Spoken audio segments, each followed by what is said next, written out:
नमस्कार मित्रों, आज मैं आप लोगों को ईश्वर, जीव और प्रकृति के विषय में बता रहा हूँ। ईश्वर, जीव और प्रकृति क्या है? ईश्वर, जीव और प्रकृति ये तीनों अजर अमर है। ये तीनों का नाश नहीं होता है। यह हमेशा से है, हमेशा तक रहेगा। इसका आरंभ या अंत नहीं है। ये तीनों में अलग अलग गुण है। प्रकृति में सिर्फ एक गुण है, सत्य। यह सत्य है कि प्रकृति का नाश नहीं होता है, वह हमेशा से है, हमेशा तक रहेगा। जीव में दो गुण है, सत्य और चित्त।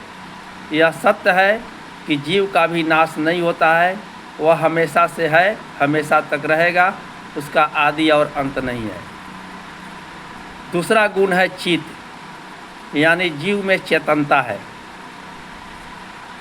ईश्वर में तीन गुण है, सत्य, चित्त और आनंद। यह सत्य है कि ईश्वर का भी नाश नहीं होता है, वह अजर अमर है, वह हमेशा से है और हमेशा तक रहेंगे। दूसरा गुण है चित्त, यानी ईश्वर चेतन स्वरूप है। वह बिना आँखों के देखते हैं, बिना कानों के सुनते हैं, बिना पैरों के चलते हैं, यानी बिना किसी अंगों के वह सब काम करते हैं। तीसरा गुण है आनंद। ईश्वर को कोई कष्ट या दुख नहीं है, वह हमेशा आनंद में रहते हैं। इसीलिए ईश्वर को सच्चिदानंद कहा गया है। ईश्वर क्या है? ईश्वर सच्चिदानंद स्वरूप है, सर्वशक्तिमान है, न्यायकारी है, दयालु है, अजन्मा है, अनंत है, निर्विकार है, अनादि है, अनुपम है, सर्वाधार है, सर्वव्यापक है, सर्वांतर्यामी है, अजर अमर है, अभय है, नित्य है, पवित्र और सृष्टिकर्ता है। ईश्वर के अनेकों गुणवाचक नाम हैं। ईश्वर को ही हम ब्रह्मा कहते हैं, ईश्वर को ही हम विष्णु कहते हैं, ईश्वर को ही हम महेश कहते हैं। ब्रह्मा का अर्थ होता है सृष्टि का निर्माण करने वाला, तो ईश्वर सृष्टि का निर्माण करते हैं, इसलिए हम ईश्वर को ब्रह्मा भी कहते हैं। विष्णु का अर्थ होता है पालन करने वाला। ईश्वर पूरे संसार का पालन करते हैं, इसलिए ईश्वर को हम विष्णु भी कहते हैं। महेश का अर्थ होता है संहार करने वाला। ईश्वर समय आने पर दुष्टों का संहार भी करते हैं, इसलिए ईश्वर को महेश भी कहा गया है। ईश्वर के अनेकों गुणवाचक नाम हैं। ईश्वर का कोई लिंग नहीं है और न कोई आकार है। ईश्वर को हम माता भी कहते हैं, पिता भी कहते हैं, भाई भी कहते हैं, मित्र भी कहते हैं, धन दौलत भी कहते हैं, ज्ञान भी कहते हैं। जैसे हम लोग प्रार्थना करते हैं, त्वमेव माता च पिता त्वमेव बंधु च सखा त्वमेव विद्या द्रविणं त्वमेव सर्वं मम देव देव।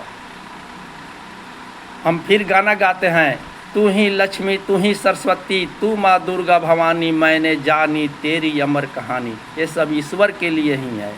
ईश्वर ही को ही हम लक्ष्मी कहते हैं, गुणवाचक नाम है।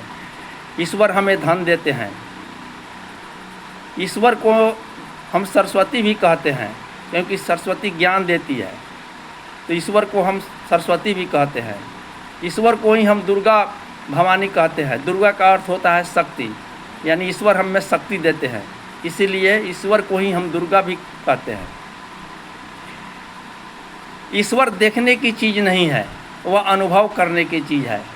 जिस प्रकार से हम सुख, दुख, दर्द, खटास, मिठास, तिताई आदि को नहीं देख सकते, यह अनुभव करते हैं, ठीक उसी प्रकार से ईश्वर देखने की चीज़ नहीं बल्कि अनुभव करने की चीज़ है। यह अनुभव की आंखों से दिखाई देते हैं।